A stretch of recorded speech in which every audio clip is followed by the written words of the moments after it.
All right, welcome everyone to Holding the Line, America's Fight for Religious Freedom. I have with us Joseph Durso, who we've interviewed before as part of our documentary.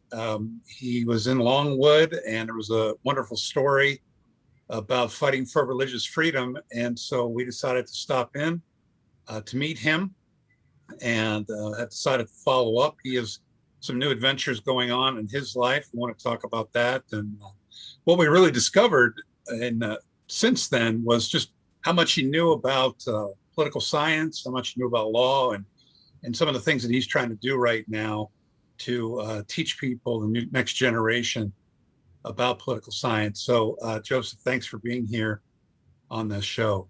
Yeah, Troy, thank you for having me back. I really appreciate it. So give us a little preview, just your educational background. Sure. I know you went to FSU, which I had a few boys that went there. I did. So education was always a really important part of our upbringing. My mother was a teacher. And so she encouraged my sisters and I to always, be lifelong students. My sisters actually went into education after they left school. So it's definitely an important part of what we do. I went to Florida State University, and I earned a bachelor's degree in political science and a bachelor's degree in interdisciplinary social science with a concentration in economics.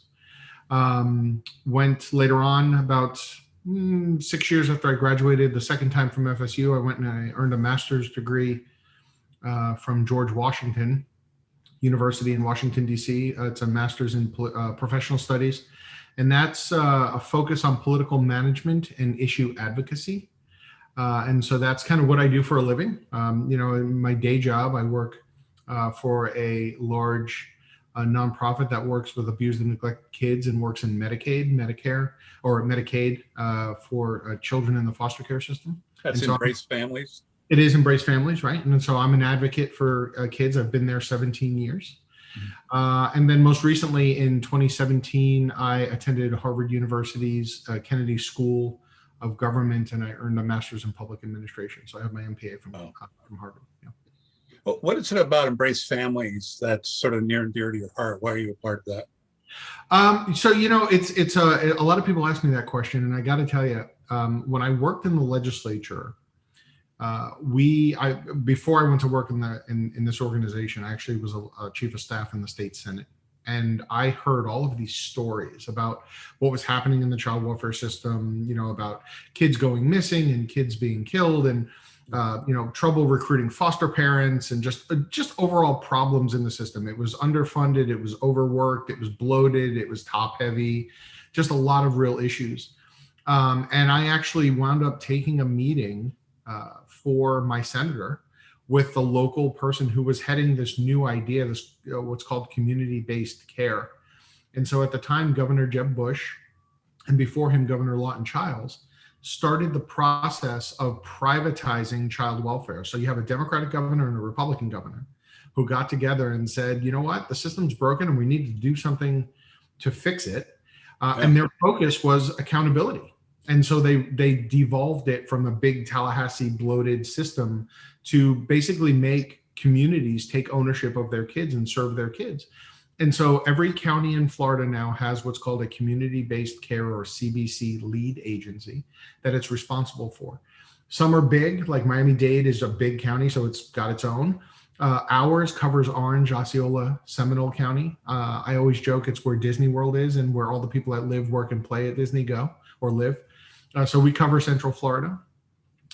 So when I was in the legislature, I saw all of these stories, and I saw an opportunity to really contribute to what I thought was making a very important system a lot better for a lot of kids. And it turns out it was a great choice. I've been there 17 years in September. Yeah, well, you're definitely, you just know you're making a difference in kids' lives, and that's got to be very meaningful to you. Now, in addition, you had other jobs, a little more high profile. People would say, wow, it's amazing, some of the other political jobs that you had. You were a councilman in Longwood, and then you were also the mayor. How long did you work in both capacities? Sure. So I was first elected in 2008 to the Longwood City Commission. So I served as a commissioner for all 9 years. But of those 9 years, I spent 6 of those years as either the mayor or the deputy mayor of the city. Okay. And so that's where you and I had the pleasure of meeting, where Yep. when we were fighting the good fight on that Veterans Cross that was given to the city, donated to the city. Yeah. But it was a very unique experience. I was a very I'd like to think I'm still a young man, but I was a very young man then. I was first elected when I was I think I was 28 or 29 years old, and I served 9 years. Well, you didn't turn gray like the presidents all do. No, So. I'm getting there, bud. If you look closely, I'm starting to get there. But it really was a unique opportunity. Public service is something that was ingrained in us. As I mentioned, my mom was a teacher, but my father was a police officer in New York City, and so we were always taught to give back. That public service is a good way to do that. And so when I graduated from school, I went right into work as a legislative person, and then I went to work in this nonprofit. And then, after some conversations with some local leaders, decided that, it was my time to maybe serve in office.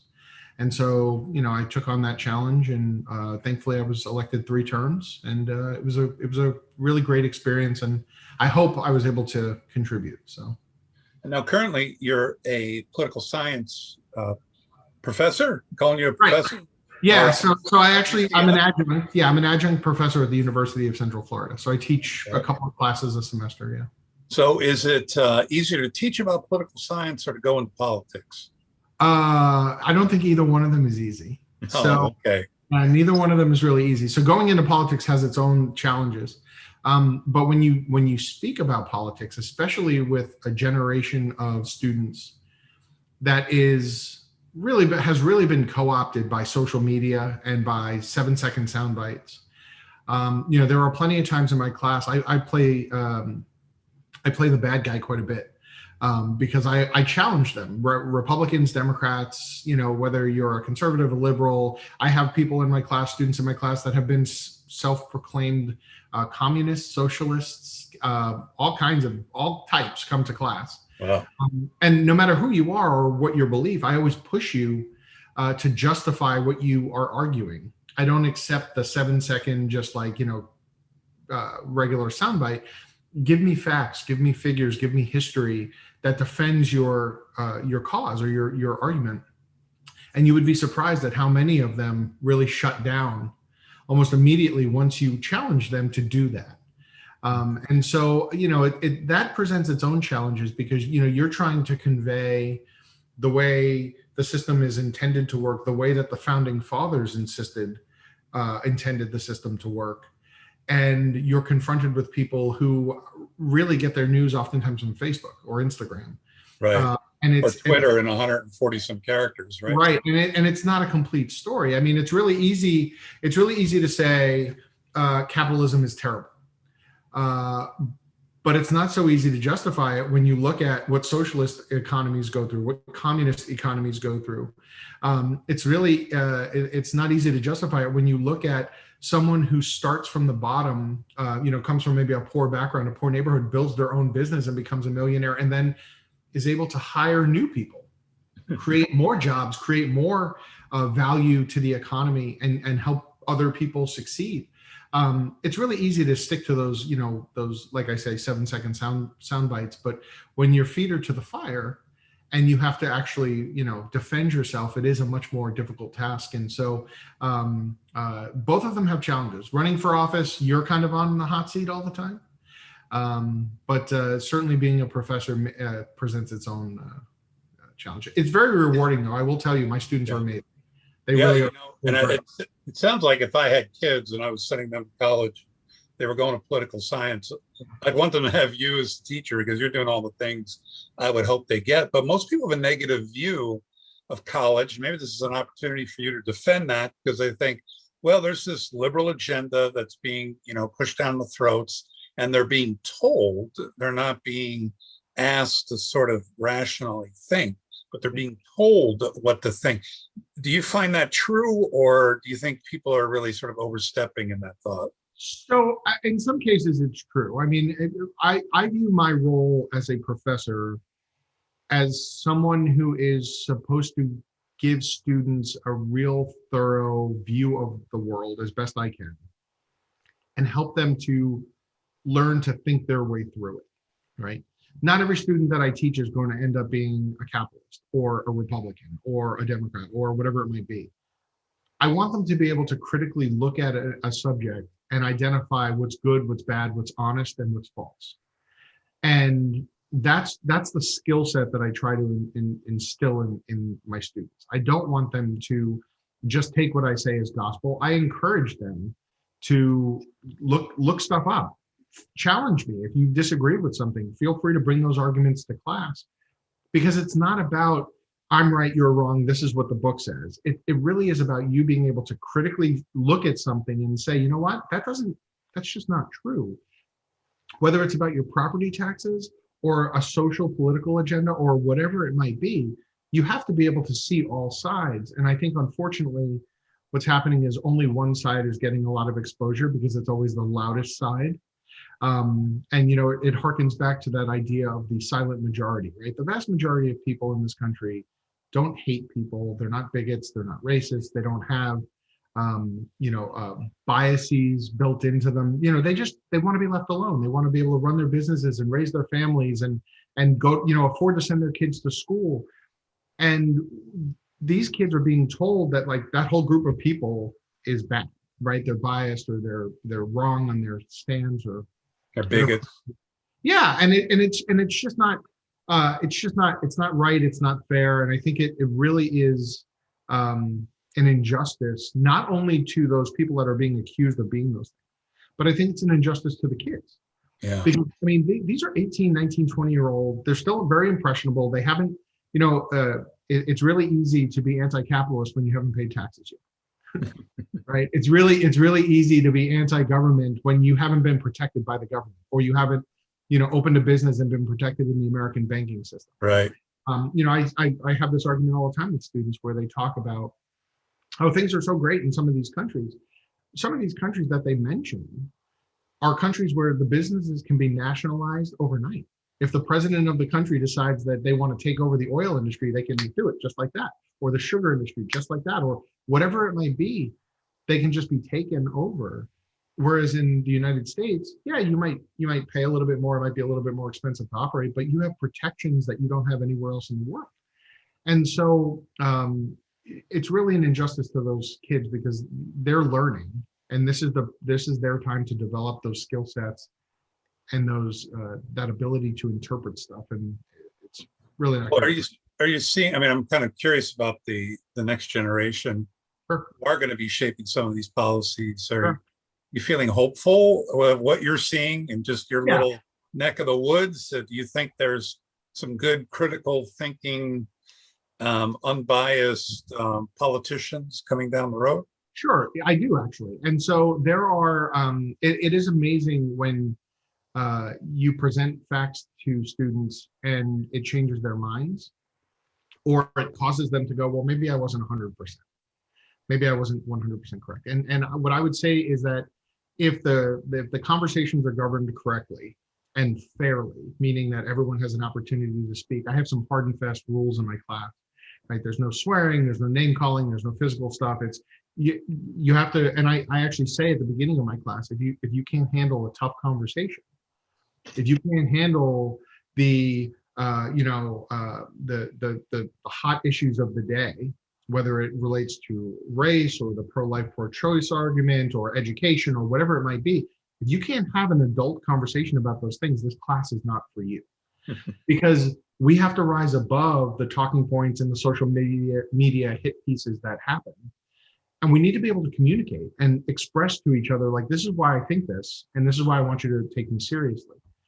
And so I can tell you that I have a lot of pride, not only in my students, but in the work that they do. You'd be surprised at some of the way that they formulate their ideas and the way they present their ideas in class.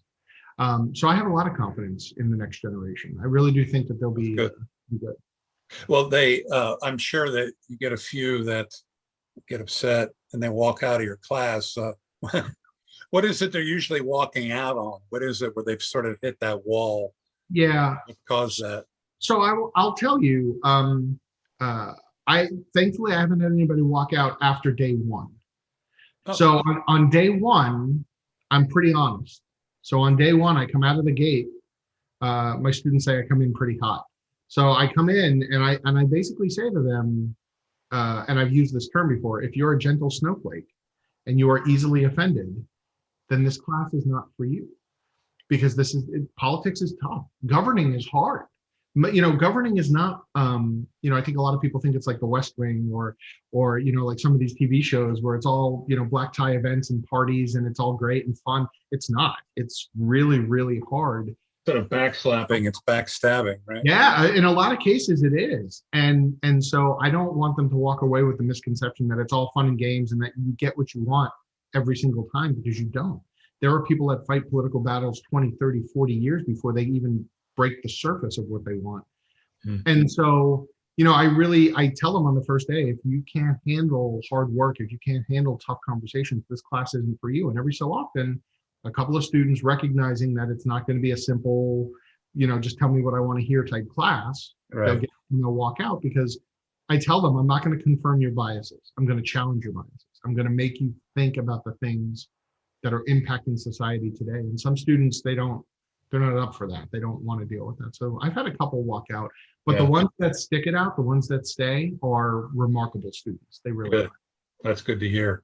Yeah. Look, the First Amendment is one that's, important, what we look at a lot on this show. And what do you teach them about the First Amendment? Because I don't know if you're sort of opening their eyes in what exactly it says. Maybe they think they know what it says, but hopefully you're teaching them the proper way to view the First Amendment. So how do you teach that concept to them? Well, so the first thing, and I think I've mentioned this before in our previous conversations, but the first thing I teach them is that it was by far one of the most important, or it is the most important set of rights that we are granted. It is what the founding fathers of our country really thought was the most important foundational part of our existence.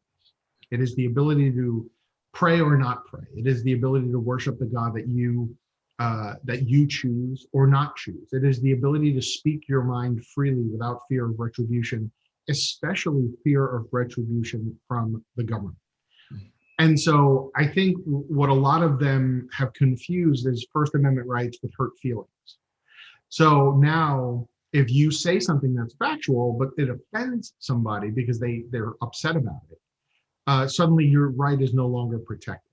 And that is a real problem that we have, where people have confused, someone's actual rights to be able to express themselves and maybe express unpopular opinions, which is what happens all the time. Yeah. Those people now are slowly but surely being silenced, which was the exact opposite of what the founding fathers wanted. The founding fathers wanted people from all walks of life and all opinions to be able to contribute to the conversation. Now, there are, of course, some opinions that, while they are protected and are unpopular, are really not appropriate for the public discourse, right? I think we would all agree at this point that, racist type conversations, bigoted conversations, those types of points of view, nobody welcomes them, nobody wants them. Right. And while you're welcome to have them because it's a free country, you're not going to change those people. Those people are not welcome in general society. They're not, those arguments are not welcome. But the ability to talk about things like social services and education and healthcare and national defense and immigration, those things don't make you a bigot or a racist or like hateful or discriminatory. Those things make you someone who's participating in civil discourse about policy. Mm-hmm. Immigration is not just about, well, those people want to come here, so they should be allowed to come here, no matter where they're from. It's about public safety. It's about resources that the government provides oftentimes, right? Healthcare, infrastructure. It's about a myriad of things that you have to take into account before you just open the border. There's a real reason why we can't go to Europe. If you or I got on a plane today and we just said, oh, we're here and we're going to stay, There are a number of European countries that would send us home because we don't have the points that we would need to stay. We can't just move there just because. And so it's, I mean, a lot of those conversations I think have been mischaracterized. Yeah, it's kind of like everybody wants to do whatever they want to do, and they don't want to be told not to do it. And if you tell anyone else they can't do it, then they get offended, and then you're a bigot, and then you're taking away their rights. It's almost this sort of society without rules, and they're not really. And again, I hope they're doing this in your class. Not really thinking through everything. They're saying, well, if we just let everyone do whatever it is they want to do, right, you have chaos. Right. Well, and I think that's the other side of that coin, right? So one side of that coin is if you say something that upsets me, then you're wrong and you shouldn't be able to say those things. The other side of that coin is I should be able to say whatever I want. And that's also not the case, right? I mean, if you go back and you look at the old example that everyone uses, most professors use, is the screaming fire in the theater example, right? So you can't do that. If there's no fire and you scream fire and you cause a stampede and someone dies in that stampede, you could be held liable. And you can't say, well, I can say whatever I want. It's free speech. There are certain limits to what you can and you can't incite violence, right? Like I understand people have varied opinions on a number of hot issues these days. But I would fight anyone who stood on stage and incited people to riot or incited people to hurt someone or to kill someone, or that's not right. And that's not what the First Amendment is about, right? The First Amendment is about a real, genuine discourse between people who disagree. And if we can get back there, if we can get to a point where you don't have to agree with me, you don't even have to like me, but as long as you hear me and I hear you, and at least we can have a conversation. Maybe you open my eyes, maybe I open yours. And that's the only way we're going to be able to get out of this quagmire that we're in. Really. I don't know when this all changed. I mean, I think in my lifetime, I remember Clinton being in office and working with Republicans, and I remember things being a lot more civil. Yeah. It got very uncivil. You've probably seen that in your lifetime of being in politics. When do you think it all just went? Was it the internet? Well, I've been victimized by it. I mean, I've been on the wrong side of a lot of those types of hateful things too. I mean, it is unfortunately, I think, a byproduct of the internet and a lack of accountability. There's a misconception, I think, on the part of the public that if they read something online, it must be true because the internet police have checked it. Yeah. There are no internet police. I could go online right now and create a website today that is filled with nothing but falsifications, nothing but lies. And there are literally thousands of people across the country that will read them and say that must be true. And that's there is a police, and it's big social media. They are taking down things that affect them. Yeah, right. Problem also. Right, but even even when you think about that, it's taking down the things that offend them. If they keep the things that don't offend them, it doesn't mean they're true. Right. And that's the real problem. So, if I go online and I talk about, as an example, I've been a conservative my whole life. I've been a conservative Republican my entire life since I was old enough to identify what the parties were. My mother would tell you I was a rabid conservative when I was a kid. If I go online right now and I say something that Facebook, even if it's factual, if they don't like what I say and they delete it in favor of something that they do like but isn't factual, that's just as bad as what I'm talking about in the discourse, right? Like, we need to be able to have factual core conversations with each other that are respectful, even if we disagree. And we're just not there anymore because we live in these echo chambers, right? People only watch Fox News or MSNBC, but they don't tune into the other channel to hear what the other side thinks. You read the books that you want to read, not that you should read necessarily. It's important to know what the other side is thinking. If for no other reason, then when you finally sit down to debate with them, you want to understand where they're coming from. Yeah. So now, so thinking about the First Amendment and religious freedom, It's the first right that is mentioned. It must have been important if it was the first one. It wasn't. The Second Amendment wasn't the First Amendment. The freedom of the press wasn't first. Well, I would argue that the Second Amendment was there to help protect the First Amendment. Yes, yes, absolutely. So, as you look at that, you as a mayor, you had to face some decisions that were protecting religious freedom and things like that. So, one big thing that seems to be happening a lot is the opening prayers, the the opportunities where certain people, maybe a chaplain, maybe a local pastor, comes and prays. In Sure. Longwood, what was the policy for something like that? So, I mean, we actually didn't have a problem for quite some time. So the policy, we just had an opening prayer. And so we would invite any member of any faith to come and speak. At one point, we were challenged by the atheist community, and they insisted that they be able to come and do an opening kind of welcome speech as opposed to a prayer, which we welcomed because, I mean, the First Amendment covers those that pray and those that don't pray. And so there are, swaths of people in the country that don't subscribe to a religion, and they should be represented in public meetings as well. And so they wanted to come, and so we allowed them to do that. And so that wasn't really much of an issue for us. But what I do know that in countless communities across the country, they're running scared and they're shutting prayer down in favor of a moment of silence or just scrapping that whole introductory part altogether. And again, I would argue that that's even counter to the founding fathers.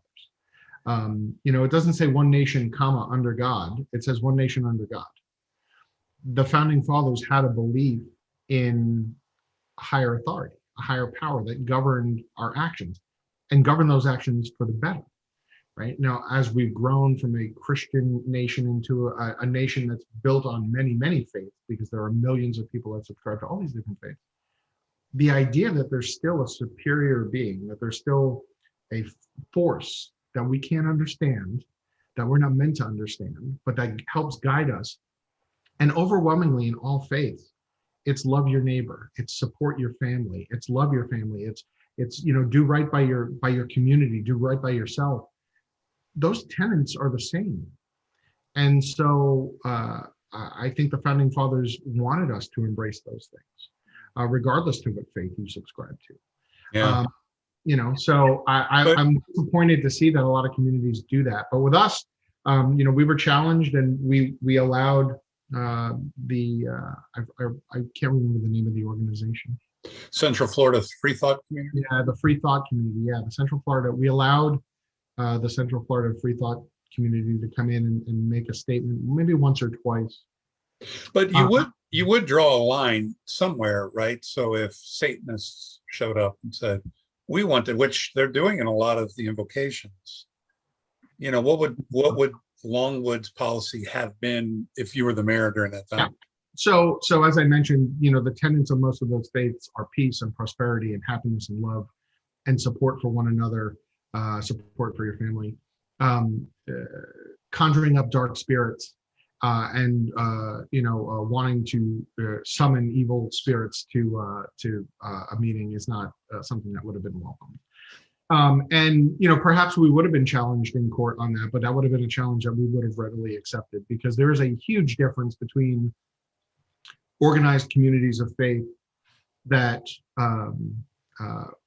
want to do good, want to do as John Adams used to say, do good and be good, versus communities that are they don't wish well on people. And we certainly wouldn't welcome those folks. So. Yeah, it's again, they'd be screaming, oh, about religious freedom, and are you really a religion? And why are they trying to do this sort of thing? Is it really to do something for the common good, or is it really to sort of disrupt and to attack what is good? I think that's, you get behind motives, you can't always sort of determine the motives of people. Now, the Longwood Cross, as we'll call it, sure. And I encourage people to watch that story, because we interviewed you while you were right in the middle of it. Yeah. And you were fighting for this cross. It was part of a Vietnam memorial that had sort of made its home in your council chambers there, where you guys were at. Yeah. Tell us just briefly, why did that become such a hot topic at the time? Well, because the Central Florida free thought community wanted it to become a hot topic. And so, the media unfortunately goes to any fire and proclaims it to be the new hot fire of the day. And so it got some attention. Got a lot national. It did. I wound up on Fox News National several times talking about it. At the end of the day, you ask about the motives. I think it's a lot about, I think it's much more about people just being disruptive than it is about them advancing any good cause. Right.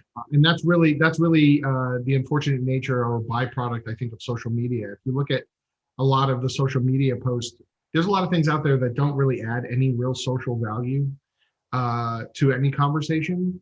But because you keep clicking on it, those people that make it make money. And so it's come to a point now where people don't even have to present information or any material or content that advances anything. They just have to make it provocative. And those provocateurs are the ones who have created this atmosphere where now it doesn't have to be productive, it just needs to be provocative and cause a problem because it draws people in.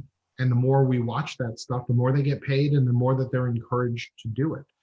It's the idea of the influencer where they can make you watch, all these terrible things, but you don't learn from it. You don't get anything from it. They get rich off of it, but that's about it. So when you get into fights like that, there are always legal fees, can get very expensive. It scares people and people will back off. You didn't back off. No. Obviously with some of your background and your education and everything, Sure. You knew the law, you knew the intent of the First Amendment. Why did you stay and continue to fight that? Which, by the way, let's explain. It was a Vietnam memorial. There was a cross that he was a local person, right? That he had built as part of the traveling Vietnam show, a display that went to various cities. Longwood got chosen, and the guy that had created this little memorial to Vietnam veterans ended up staying in your chambers, and it was really there. I mean, I'm assuming your motives just to honor the person who had made it, and also to honor those Vietnam vets. Correct. That it was honoring, but because there was a cross in a government area, it became a big deal. But you said, no, I'm going to fight for this. Why is that? So the short answer is because it was the right thing to do and because I knew we were right. Right. So I on both accounts, right? It was the right thing to do to honor those men and women who gave their lives in Vietnam. It was the right thing to do to honor Colonel Johnny Richardson, who was a Longwood resident who gave countless hours to Citizens on Patrol and to other community service events in the city, who was a dedicated community servant, who served in the Army. It was the right thing to do to honor him. It was the right thing to do to honor those men and women who came to visit the wall, who ordinarily wouldn't have been able to go to Washington. Those men and women who came and served their country and lost friends and family in Vietnam, who came to pay their respects. It was the right thing to do for all those people. And legally, I knew we were on solid ground. I knew that we didn't violate the 3 prongs of the lemon test, so to speak, right? And so I knew that we were well within our rights to do that. And I knew the motive behind the cross. And so it was a fight I was more than happy to take because I knew it was the right thing to do. Good. In the end, we just want to clarify the Longwood ended up backing out of the lawsuit and removing it. You didn't really agree with that, did you? No, well, I was out of office when that happened. I had left office, and then the city commission, I think, acquiesced to that demand, really, from the Florida Free Thought folks. I disagree with it. I disagreed with it then. I disagree with it now. I tend to be I'm one of those elected officials that really respects the new guy. And so the new folks came in, and I didn't inject myself a lot into the operations of the city, Right. because it's not the right thing to do. If you're not in the seat, you don't have to pay the piper, so to speak. And Right. so, but I did express my concern to a number of the commissioners at the time, when that conversation started again, because I knew, again, we were right.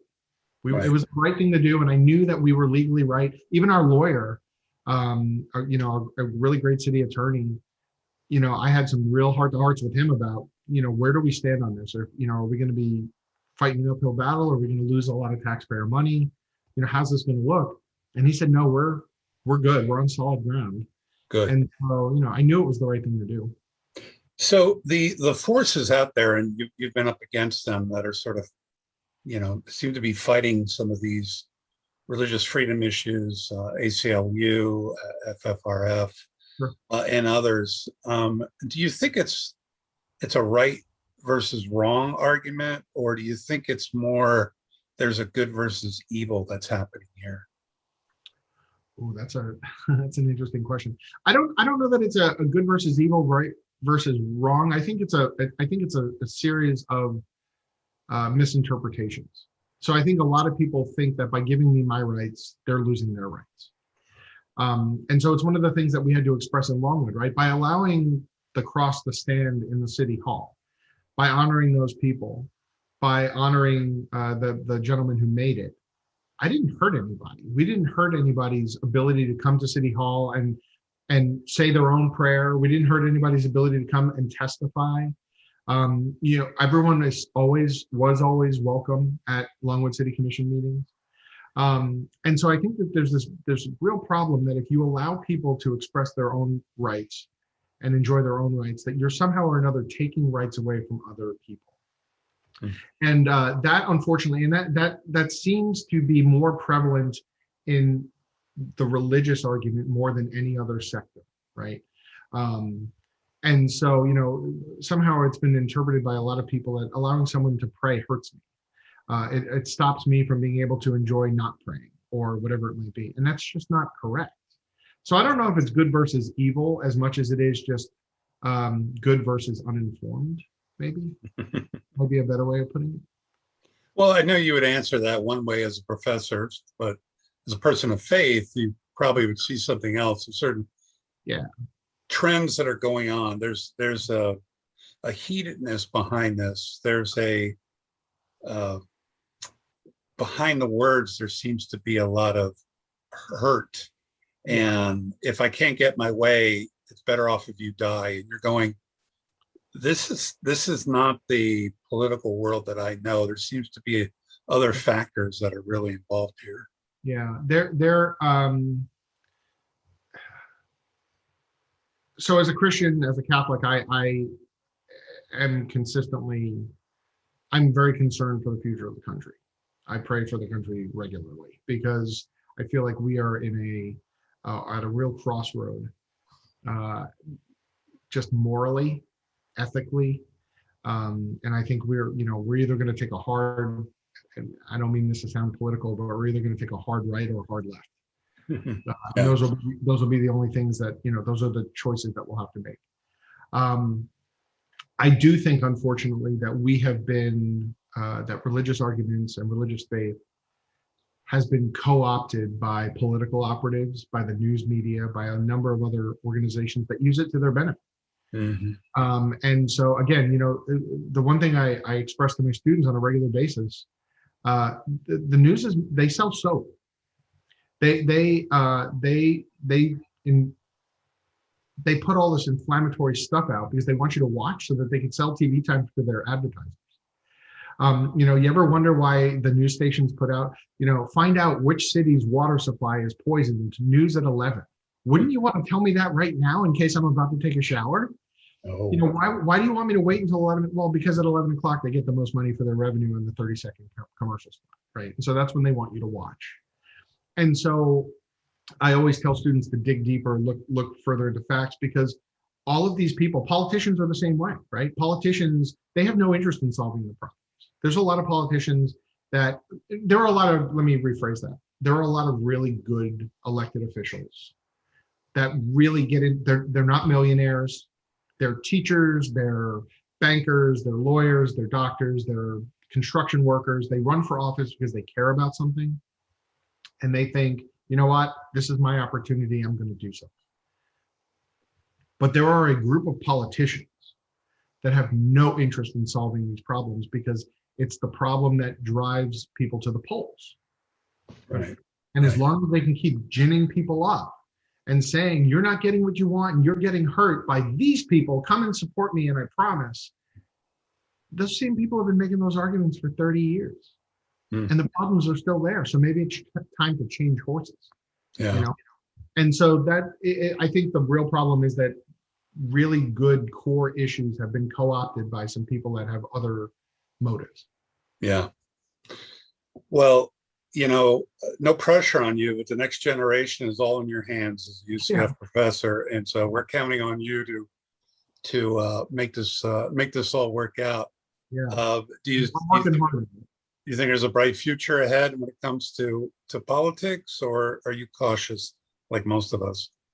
Well, I'm cautiously optimistic. Let's put it that way. I think that there's a lot of opportunity to do good. I think right now it's a really hot time to be involved in politics.